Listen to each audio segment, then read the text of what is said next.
Hi, I'm Savannah, and my husband just humiliated me by coldly cutting up the only credit card he allowed me to use, screaming that I needed to learn to live without his money. What he didn't know was that all that money, every single cent, was always mine. Have you ever been made to feel worthless using something that actually belongs to you? Before I tell you what happened, right after I picked the pieces of that card off the floor one by one, leave a comment telling me where you're watching from and subscribe to the channel. Trust me, you won't want to miss the look on his face when he tried to use his money the next day and discovered the truth in the worst way possible. We lived in a luxurious 50th floor penthouse in Brickell, overlooking the ocean, views that looked ripped straight out of an architecture magazine. To the world, we were the perfect couple.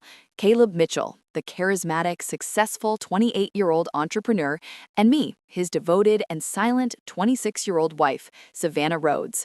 He was the sun around which our social universe revolved, and I was barely an invisible satellite. All his friends, his partners, even my own family had bought the narrative he sold so carefully, that he was the financial genius, the self-made man who had given us this dream life. The truth, however, was much simpler and far more cruel. Caleb had never earned a dollar on his own. Our entire fortune came from my investments, a portfolio I built with intelligence and patience years before I even met him. The humiliation wasn't an isolated event. It was the air I breathed every day. It manifested in small, cruel gestures, like the allowance he assigned me on a secondary credit card in his name. It was a symbolic leash, a constant reminder of my supposed dependence. "Be careful what you spend, my love," he used to tell me with a condescending smile while polishing his Rolex watch, a gift he'd bought for himself with my money to celebrate a successful deal. Every time he boasted about the new Mercedes AMG in the garage or talked about his company, a part of me shrank. I, a programmer who had been one of the first investors in a tech startup that took off, had become a simple administrator of my own gilded cage. I remember perfectly how it all started. Early in our relationship, his interest in my finances seemed like a gesture of love and protection. "Let me handle everything so you don't stress yourself out," he told me one night with that smooth, persuasive voice he knew how to use so well. Head over heels in love and tired of the pressure of managing a considerable fortune, I agreed. I thought I was building a partnership, a team. Slowly, without me even realizing it, he transferred control, putting the accounts in his name as the administrator, giving me limited access, and rewriting the narrative of our lives until my own story was completely erased. He became the protagonist of a success story I had written and financed. Our apartment, which once felt like a home, transformed into a museum of his ego. Every piece of contemporary art on the walls, every piece of Italian designer furniture were trophies he displayed as proof of his brilliance. I often saw him pacing the living room with a glass of wine in hand, admiring his achievements. I'd sit on the sofa feeling like just another decorative object, functional but voiceless. The sound of his Rolex's secondhand was sometimes the only thing that broke the silence between us, a constant reminder of the time I was losing, of the power I had willingly surrendered in the name of a love that turned out to be an elaborate emotional scam. The loneliness was suffocating, especially at social gatherings. Caleb's friends, all businessmen and women in expensive suits and sharp smiles, treated me with condescending kindness. They'd ask me about my hobbies, my gym routine, or the latest luxury store I'd visited. They never asked about my work, my ideas on the tech market, or the investment strategies that, ironically, were financing their dinners and weekend trips. To them, I was simply Caleb's wife, a pretty, quiet accessory. I tried a couple of times to participate in their conversations, to offer my perspective, but Caleb always found a way to interrupt me or trivialize my comment with a joke, putting me back in my place. That night, the tension in the air was palpable. We had a crucial dinner with potential investors for his new venture, a project entirely financed by my trust fund, of course. Caleb had spent hours rehearsing his speech in front of the mirror, adjusting his tie, practicing his million-dollar smile. "Tonight is everything, Savannah. If we close this deal, we can finally expand as I've planned," he told me without looking away from his reflection. I watched him from the bed, seeing a man who had fallen in love with his own lie. The irony was so bitter it almost choked me. He was asking others for money, using my money as collateral to build an empire on sand. An unusual coldness settled in my chest as I watched him prepare. I no longer felt pain or rage, only a strange, distant clarity. It was as if I were watching a movie, observing a character who no longer generated any emotion in me. For years, I had justified his behavior. I had told myself that his need for control was a strange form of love, that his ego was fragile and needed protection. But that night, all the excuses vanished. I saw him for what he really was, a charismatic parasite, a man terrified of his own mediocrity who had found in me the perfect host for his fantasy of grandeur. The woman I was before him, the brilliant, bold young woman, seemed like a distant ghost. We headed toward the door to leave for the restaurant. He walked ahead with the confidence of a king in his castle. I paused for a moment in front of the large hall mirror. For an instant, under the spotlight, I didn't see the submissive, dull wife. I saw a flash of the old Savannah, the one who negotiated with venture capitalists and trusted her instincts, the woman who had built all of this. Caleb turned, impatient. "Are you coming or not? We can't be late. My future depends on this." I mentally corrected his sentence. My future, I thought. Although he didn't know it, I knew something was going to break that night. What I didn't imagine was that it wouldn't be me. The drive in the Mercedes AMG to the restaurant in South Beach was an exercise in contained tension. Caleb drove with one hand on the wheel, the other impatiently drumming on his thigh. His knuckles were white. He rehearsed the key points of his presentation aloud, rehearsed phrases that sounded grandiloquent and hollow in the confined space of the luxurious car. "The key is to project confidence. They need to see that capital isn't an issue," he muttered, more to himself than to me.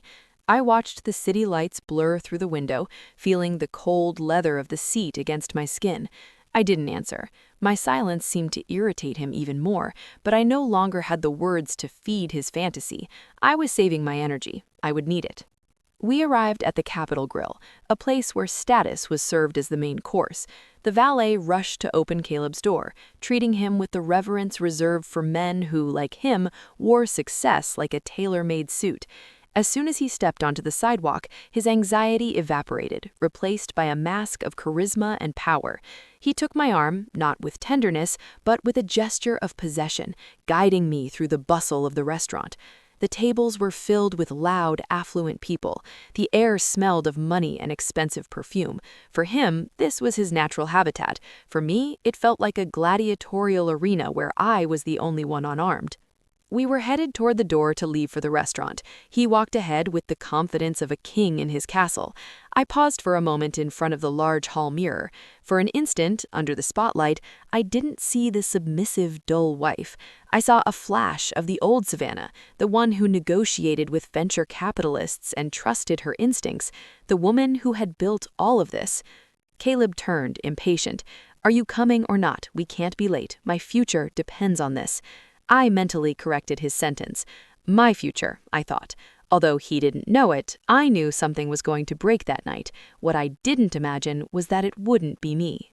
The drive in the Mercedes AMG to the restaurant in South Beach was an exercise in contained tension. Caleb drove with one hand on the wheel, the other impatiently drumming on his thigh.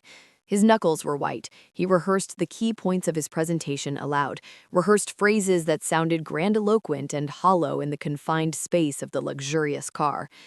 "The key is to project confidence. They need to see that capital isn't an issue," he muttered more to himself than to me. I watched the city light blur through the window, feeling the cold leather of the seat against my skin. I didn't answer. My silence seemed to irritate him even more, but I no longer had the words to feed his fantasy. I was saving my energy. I would need it. We arrived at the Capitol Grill, a place where status was served as the main course. The valet rushed to open Caleb's door, treating him with the reverence reserved for men who, like him, wore success like a tailor-made suit. As soon as he stepped onto the sidewalk, his anxiety evaporated, replaced by a mask of charisma and power. He took my arm, not with tenderness, but with a gesture of possession, guiding me through the bustle of the restaurant. The tables were filled with loud, affluent people. The air smelled of money and expensive perfume. For him, this was his natural habitat. For me, it felt like gladiatorial arena where I was the only one unarmed. We were led to a private booth in the back, where two middle-aged people in equally expensive suits were waiting for us. The investors, Mr. Harrison and Miss Reese, rose to greet us. They shook Caleb's hand firmly, exchanging jokes about the market in the Gulf. When I was introduced, their smiles became polite but distant.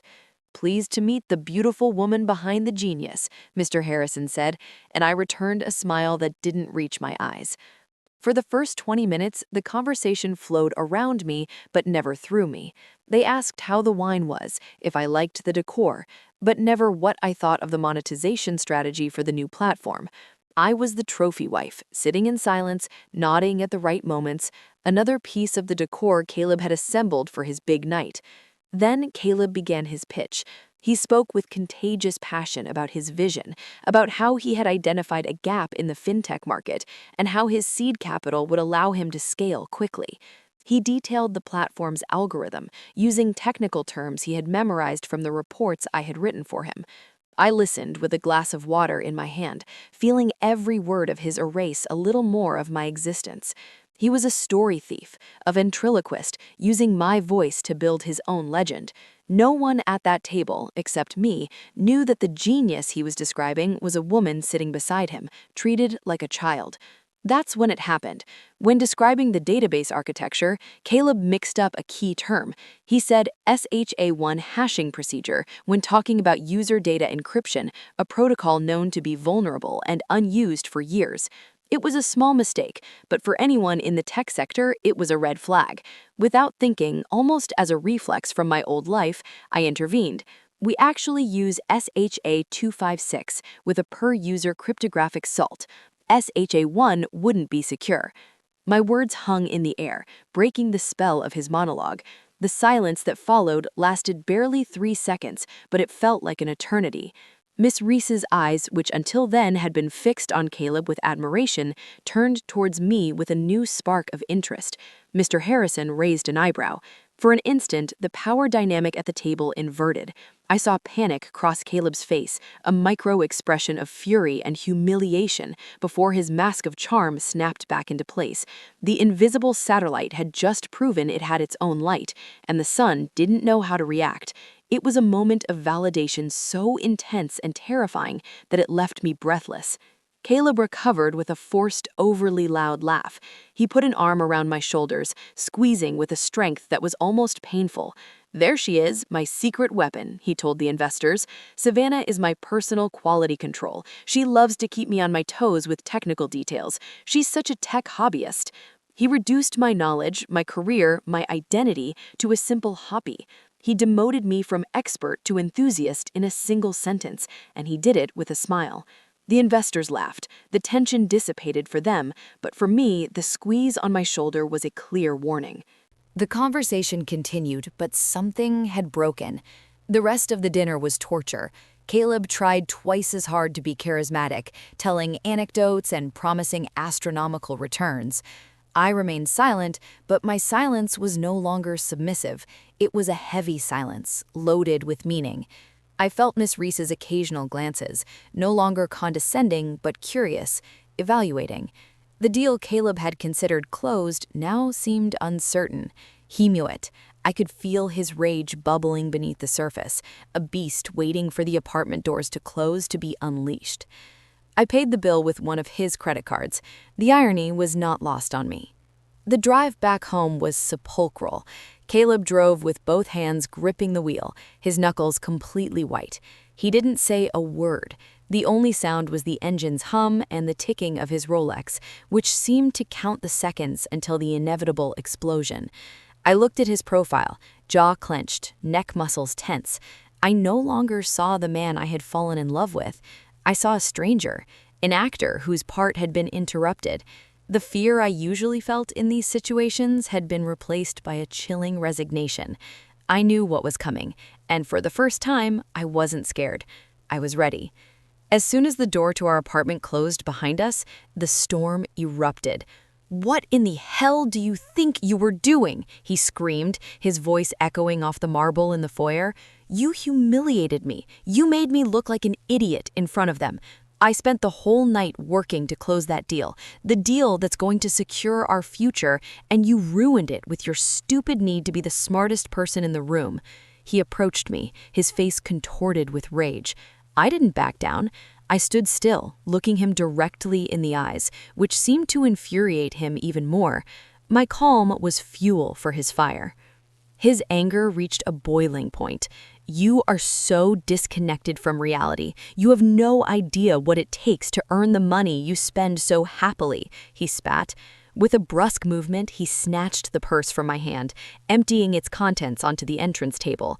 My keys, phone, and wallet fell with a dry clatter. He opened the wallet, pulled out the only credit card he allowed me to use, the secondary card in his name, and walked over to the desk. He opened a drawer and took out a pair of office scissors. "Looks like you need a lesson in the value of money," he said, his voice trembling with icy fury. "My money." And then, with 2 dry, violent snaps, he cut the card into 4 pieces. The pieces of plastic fell onto the pristine silk rug with an almost inaudible sound, but to me, it was like the crash of a building collapsing. Caleb stood with his chest heaving and the scissors still in his hand, looking at me with an expression of savage triumph. He expected tears, expected pleas. He expected me to collapse and beg for forgiveness for having challenged him, for having dared to have a voice. But the only thing he found was my silence, a silence so deep and dense that it seemed to absorb all the oxygen from the room. I looked him straight in the eyes, and for the first time in years, I didn't see the man I loved, but a scared jailer who had just used his last weapon, unaware that the prison walls had always been mine. He misinterpreted my calm as shock, as the beginning of surrender. "Let's see what you do now," his voice continued, dripping with contempt. "Let's see how you pay for lunch with your friends or your yoga classes. You're gonna learn the hard way that everything in this house, every luxury you enjoy, I earned with the sweat of my brow." He gestured broadly, encompassing the apartment, the bay views, the art on the walls. Every word was a lie, another layer of paint over the truth I had allowed to be buried. I didn't say anything. I simply let his monologue run its course, let his poison fill the air until nothing was left but a hollow echo of his own insecurity. His fury fed on my reaction, and by giving him none, he began to deflate, disconcerted. Then, slowly, I bent my knees and crouched down. My movements were deliberate, fluid, without a hint of tremor. With my fingertips, I picked up the first piece of the card. The half-shattered bank logo stared back at me. Then the second, with my mutilated name, Seva. The third, with the last digits. And finally, the fourth. Caleb watched me from above, an imposing shadow whose confusion was transforming into renewed irritation. "What are you doing? Are you going to tape them back together?" he mocked, but his voice lacked its former conviction. My behavior didn't fit his script. A humiliated woman should cry, not act with the precision of someone picking up the pieces of a puzzle she finally understood. I stood up with the 4 pieces of plastic resting in the palm of my hand. They weighed nothing, but for me, they held the weight of years of condescension, erasure, and forced silences. I looked him directly in the eyes, feeling an icy, unfamiliar strength rise up my spine.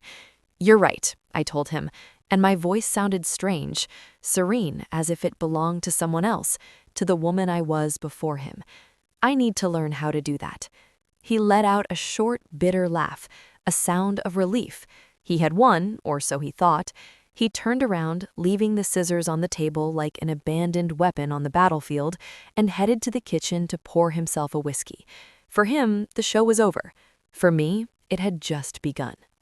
I walked toward our bedroom with my fist closed around the fragments of my old life. I closed the door behind me, a soft gesture that felt like a definitive slam. The sound of Caleb opening the bottle and the ice clinking in the glass was a distant noise from another world. I sat on the edge of the bed in the dim light and opened my hand. There they were, the symbols of my supposed dependence, but I no longer saw them that way. They were the broken keys to my cage. I pulled my phone out of my pocket, the screen illuminating my face with a cold light. For years, it had been a device for receiving his orders and managing our social calendar. Tonight, it would become my only weapon. I remembered an almost forgotten conversation with Mr. Langley, my family's wealth manager since I was a teenager. Months after my wedding, when I instructed him to add Caleb as an authorized user on my main accounts, I noticed a hesitation in his voice.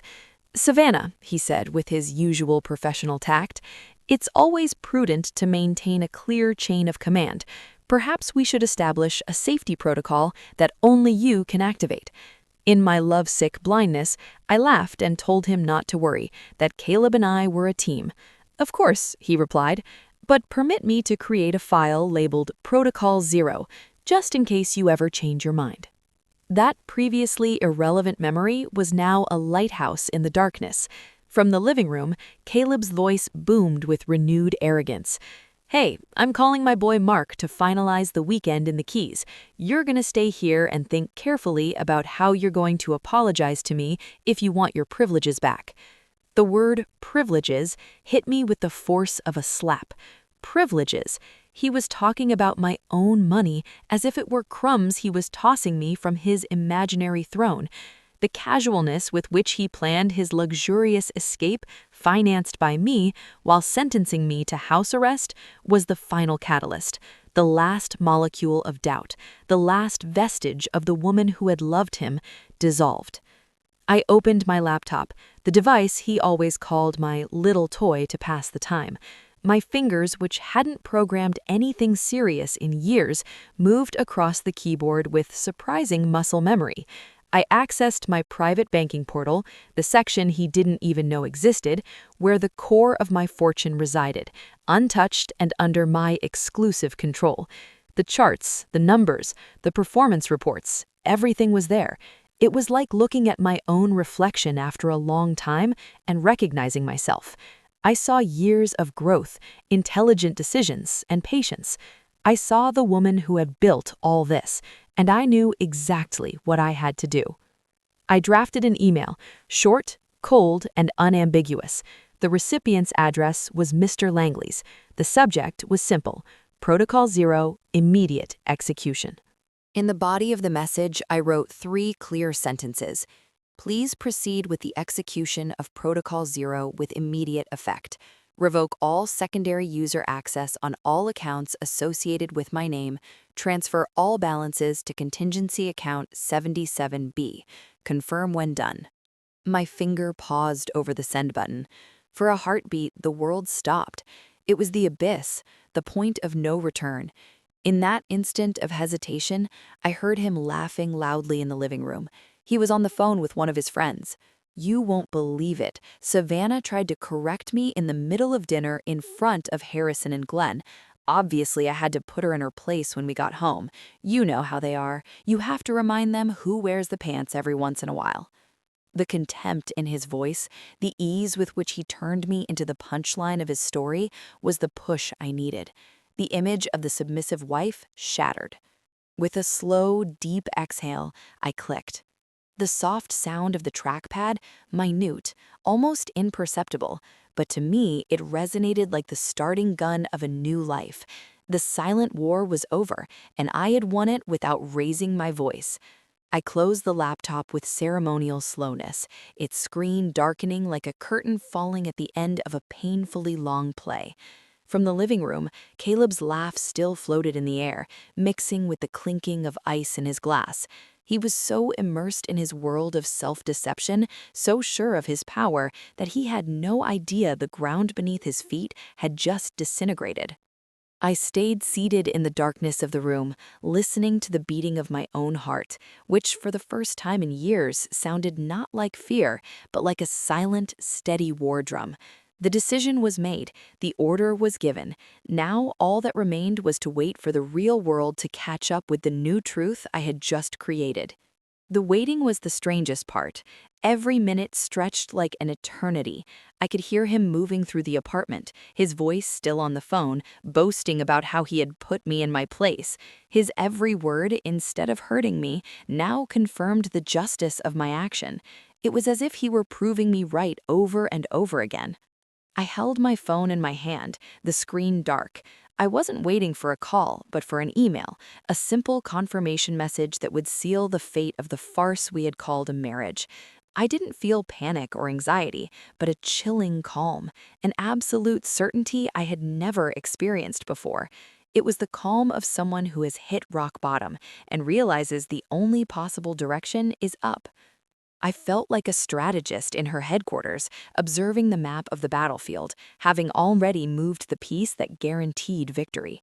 Then the phone vibrated softly in my hand. It wasn't a sound, just a silent shake that ran up my arm. The screen lit up with a new email notification.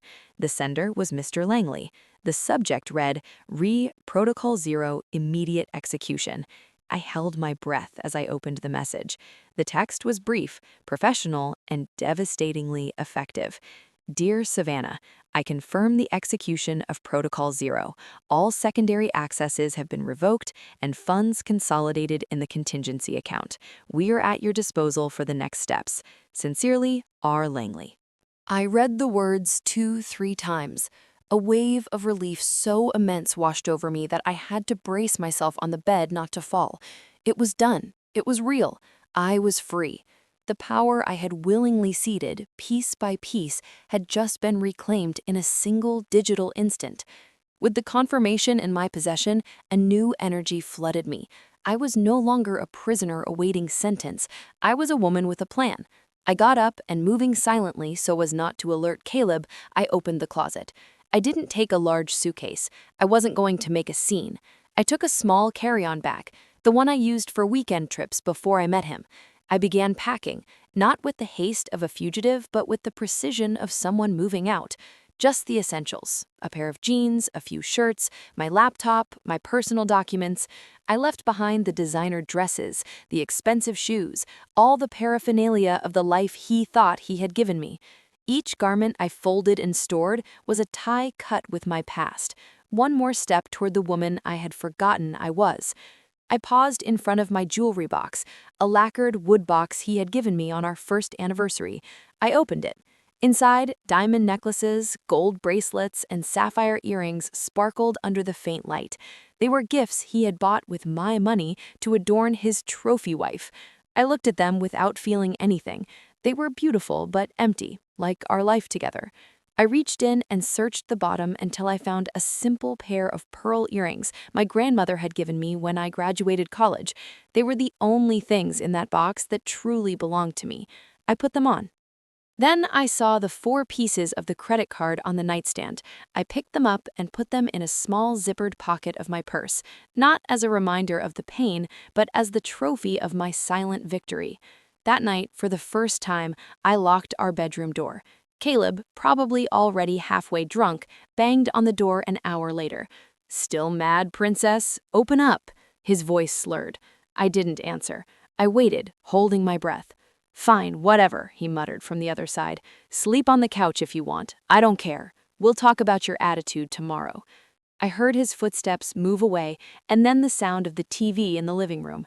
I got into bed under the Egyptian cotton sheets and felt completely alone in that enormous house, but not in a sad way. It was a powerful solitude, the solitude of self-sufficiency. I didn't sleep much that night, but it wasn't due to nerves. I was too busy planning the first day of the rest of my life. The sunrise painted the sky over Biscayne Bay pink and orange. The view from our 50th floor window, which had so often made me feel trapped, today looked like a promise. A whole world was waiting out there. I got up before the sun was fully out. Caleb was snoring on the living room sofa with an empty whiskey bottle on the side table. The image was pathetic, but I didn't feel pity, only a deep and definitive detachment. I dressed in the clothes I had prepared, put on my sneakers, and grabbed my small suitcase. I was ready. The moment of confrontation, the dramatic scene he undoubtedly expected, would never come. My revenge wouldn't be a scream, but a deafening silence, a total absence. I took one last walk through the apartment, like a ghost visiting her former life. I touched the cold marble surface of the kitchen. I looked at the artwork I had chosen and he had claimed credit for. I saw his gold Rolex on the nightstand next to his charging phone.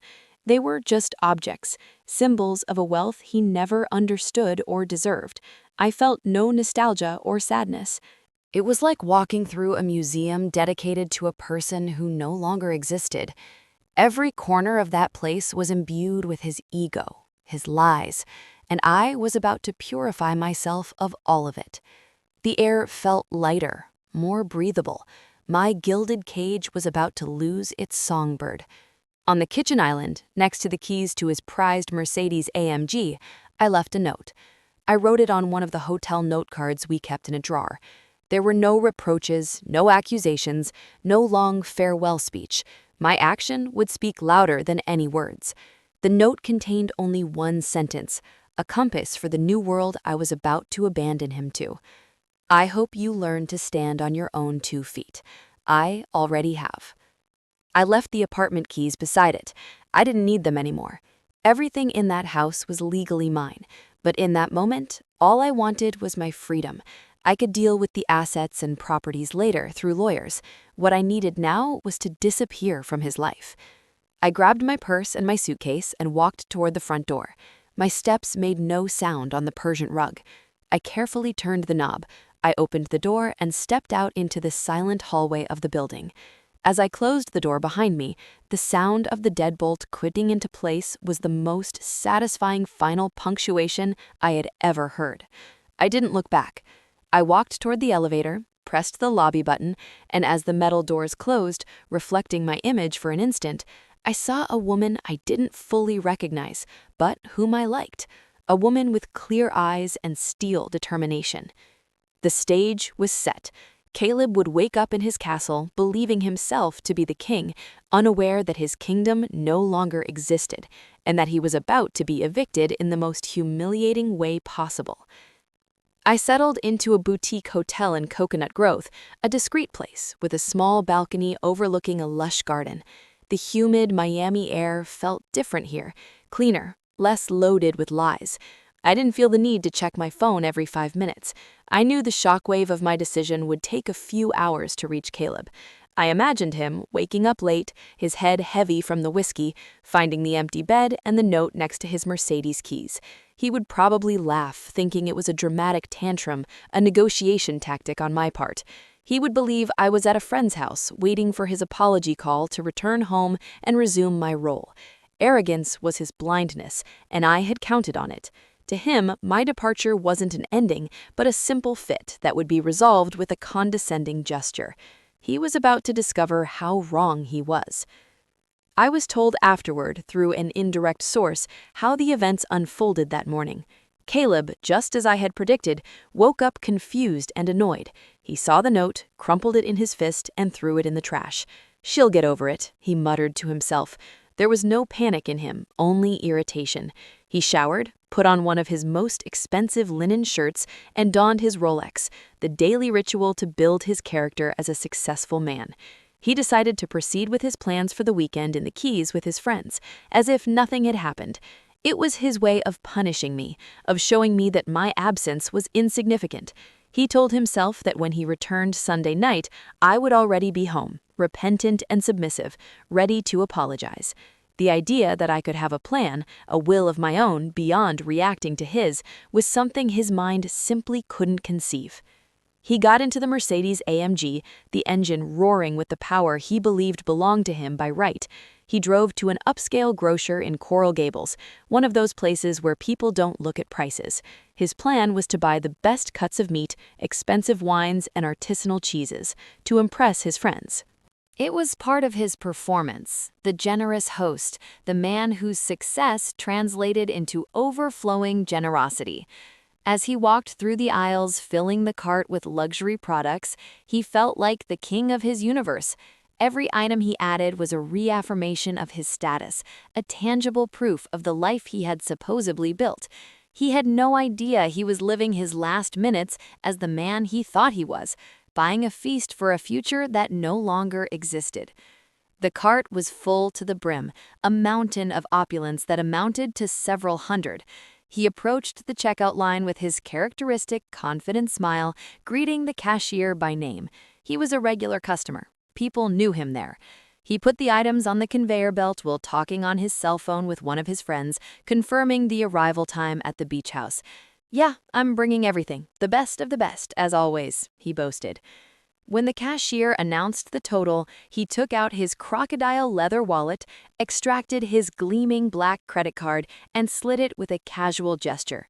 He waited for the approval beep, but instead the small terminal screen flashed 2 words in red: "Transaction declined." Caleb's smile faltered for a fraction of a second. "Run it again. Must be a machine error," he told the cashier, his tone a little sharper. She complied. "Declined," the screen repeated. People in the line behind him began to grow impatient. He could feel their stares. The humiliation, the same one he had inflicted on me the night before, began to prick his skin. He pulled out another card, an American Express Platinum. "Try this one." The result was the same. Panic began to seep through the cracks of his composure.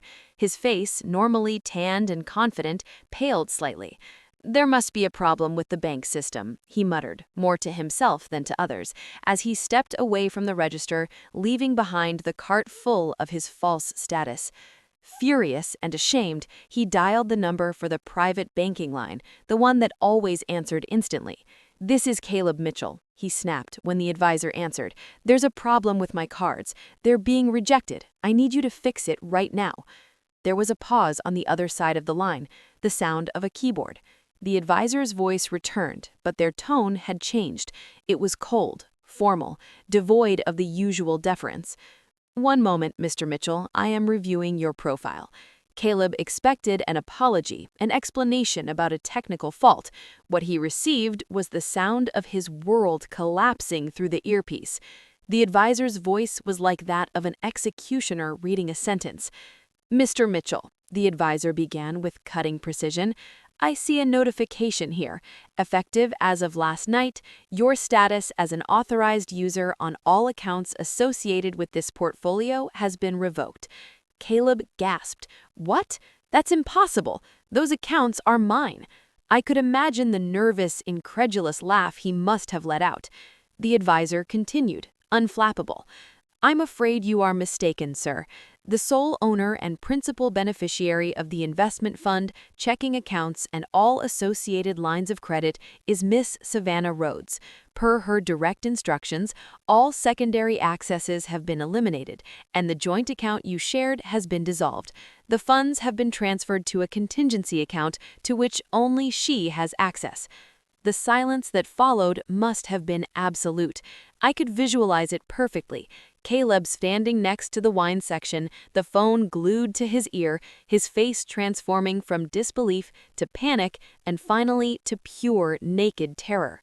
"The business, the cars, the apartment," his voice, barely a whisper, stammered. "Sir," the advisor said with chilling finality, "according to our records, you do not own any assets in your name through our institution. Is there anything else I can help you with?" The question was a cruel formality. There was nothing more to say. The self-made man was a fiction. The financial genius was a fraud. The king was naked in the middle of a grocery store, and everyone could see him. He hung up the phone without saying goodbye. He stood motionless for a moment, people passing him with their full carts, a world that had suddenly become alien and hostile. He had to abandon his purchase, walking with his head down, feeling the weight of hundreds of gazes, real or imagined. He walked out into the bright Florida sun, which suddenly seemed too raw, too revealing. The Mercedes AMG, parked in the front row, was no longer a symbol of power. It was a gleaming metal cage that would soon be taken from him. He sat in the driver's seat, the same one where he had lectured me about the value of money the night before, and realized the crushing truth. He had never had money. He had only had access to mine. While all this was happening, I was sitting in a small cafe miles away. I had just bought a coffee and a croissant with a new debit card linked to my contingency account, a card with my name and only my name. I didn't feel a surge of triumph or vengeful joy. What I felt was a deep, overwhelming calm. It was the calm of justice, the serenity of having reclaimed what was mine. Not just the money, but my name, my story, my power. The humiliation he had inflicted on me with scissors had been noisy, violent, and temporary. My response had been silent, digital, and absolute. I didn't need to scream to be heard. I only needed to remember who I was. In my purse, I felt the small bulge of the 4 pieces of plastic. I took them out and placed them on the table next to my coffee cup. They were no longer fragments of a humiliation. They were the pieces of a puzzle I had finally solved. They were the testimony to the last lesson Caleb had unintentionally taught me, how to live without his money. And the answer was simple. I lived wonderfully well because it had never, for a single second, been his. They were the trophy of the most silent battle I had ever fought and the most resounding victory I had ever felt. The waitress came over to clear my empty cup and saw the pieces. "That's strange," she said. "Looks like someone broke your card." I smiled, a genuine smile for years. "On the contrary," I replied, "I think someone just fixed it." From that table in the cafe, with the plastic pieces as silent witnesses to my rebirth, my first move wasn't to celebrate, but to act. I called my family's attorney, a formidable woman named Esme Walker, whose firm, calm voice was the first anchor in my new reality. I explained the situation with a composure that surprised even myself. No tears, no drama, simply laying out the facts, the financial manipulation, the humiliation, the decision to revoke all access. She listened without interruption, and when I finished, her response was as precise as a scalpel. "Excellent, Savannah. I'll send you the documents to initiate the divorce this afternoon. Don't worry about the apartment or the assets. The ownership structure we established years ago is a fortress. He has absolutely no legal claim, none whatsoever." Hanging up the phone felt like signing my own declaration of independence. Caleb's fall was as swift as it was brutal, and much more public than I had anticipated. The first visible blow was the Mercedes AMG. Since the lease was in my name and linked to my accounts, the lack of payment was immediate. 2 days after his humiliation at the grocery store, a tow truck showed up in front of the Brickell building and took the car. The doorman told me, calling to inform me with a tone of discreet solidarity. Then came the Rolex. Without access to funds, he was forced to sell it at one of those second-hand luxury shops for a fraction of its value to have some cash. The symbol of his success, his power, became the price of a few weeks of survival. Every piece of his armor of status was ripped from him one by one, exposing the vulnerable, mediocre man he had always been. His initial reaction was not one of repentance, but of narcissistic fury. My phone became a digital battlefield. I received an avalanche of text messages and voicemails, ranging from veiled threats about ruining me to manipulative pleas about our love and everything we had built together. "You're destroying me, Savannah, after everything I've done for you," he yelled in one voicemail. His voice was broken not by pain, but by the rage of having lost control. I didn't respond to any of them. I created a filter that sent all his communications directly to a folder for my attorney. Silencing him was my final act of power. His voice, which had once dictated every aspect of my life, was now just white noise, an impotent echo in a digital file I no longer needed to open. I moved to an apartment in Key Biscayne, a place I bought with cash within 2 weeks. It wasn't an ostentatious penthouse, but a bright, minimalist space with a balcony overlooking a mangrove reserve. The air smelled of salt and damp earth, not expensive perfume and recycled air conditioning. I furnished the place slowly with pieces I truly liked, not designer objects chosen to impress others. I bought books, plants, and a real espresso machine. For the first time in years, I felt like I had a home, not a stage set. Every morning, I sat on the balcony with my coffee, listening to the birds sing instead of the ticking of his Rolex, and I felt a peace no amount of money could buy. I was building a life to my measure, not to the measure of someone else's expectations. The divorce process was, as Esme had predicted, clinical and unilateral. Caleb hired a lawyer who initially tried to argue that he was entitled to half of the marital assets. It was a short, bloody battle for him. Esme presented documents proving that 99% of our fortune was pre-existing to our marriage, the product of my personal investments, and managed through a bulletproof trust. The apartment, the cars, the bank accounts, everything was legally mine. Caleb's lawyer, seeing the mountain of evidence, advised him to accept the settlement we offered. Nothing. I didn't ask him for anything, not even to pay his own lawyer's fees. I simply wanted him gone from my life. He signed the papers in silence, defeated. The great entrepreneur was nothing more than a long-term tenant whose lease had expired. The news of our separation and the true nature of our finances spread like wildfire through our old social circle. Caleb's friends, those who had benefited from his supposed generosity, vanished. No more dinners at luxury restaurants, no more weekends in the Keys, no more access to the power they thought he wielded. Caleb was no longer useful to them. He was forced to move out of the Brickell apartment, whose keys were returned to me by the building manager. I heard he went to live in a small rented studio in Doral, a world away from the glamour he had considered his birthright. The facade he had so carefully built collapsed, revealing the rotten foundation it rested on. His punishment wasn't poverty, but irrelevance. The last time I heard from him directly was via an email that slipped through the filter. It wasn't furious or threatening, it was strangely pathetic. It simply read, "I don't understand how you could do this to me. I gave you everything." That sentence struck me, not with pain, but with a final clarity. He truly believed his own lie.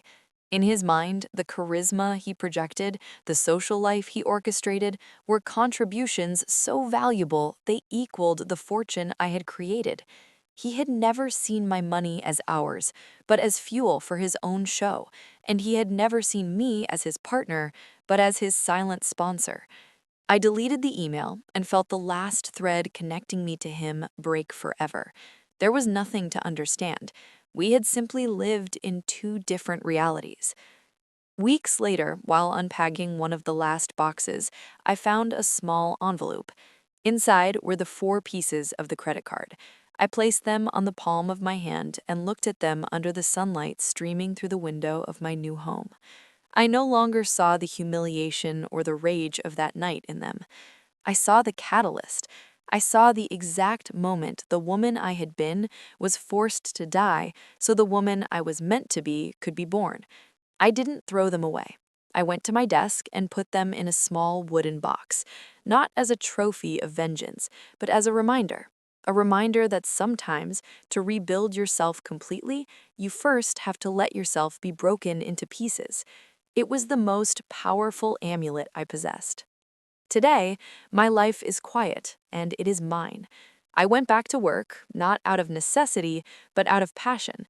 I joined a small tech startup as a partner, where my ideas are heard and my experience is valued. On weekends, instead of going to loud parties, I kayak through the mangroves or read on my balcony. I haven't seen Caleb again, and his name is rarely mentioned. He's like a character in a book I read a long time ago. I don't feel hatred for him or even pity. I feel a deep gratitude for the lesson he forced me to learn. My value was never on a credit card, in a luxury apartment, or in the approval of others. It was always inside me, waiting silently for me to have the courage to reclaim it. And now that I have, I don't plan on letting go again. I look at the 4 pieces of that credit card, which I now keep in a small wooden box on my desk, and I understand something fundamental. Sometimes, life doesn't break you to destroy you, but to shatter the version of you that no longer serves you. That humiliation, that act of symbolic violence, was not the end of my story. It was the violent Big Bang that created a new universe, one in which I was the center. It was the only way to force me to pick up my only pieces and realize that by putting them back together, I could build something much stronger, something no one could ever cut again. Each fragment is a reminder that my value was not printed on a piece of plastic, but forged in the silence of my own resilience, waiting for the right moment to manifest. What I learned on that marble floor on my knees was not about money or power, it was about the truth. The truth that when you allow someone else to write your story, they will always assign you a supporting role.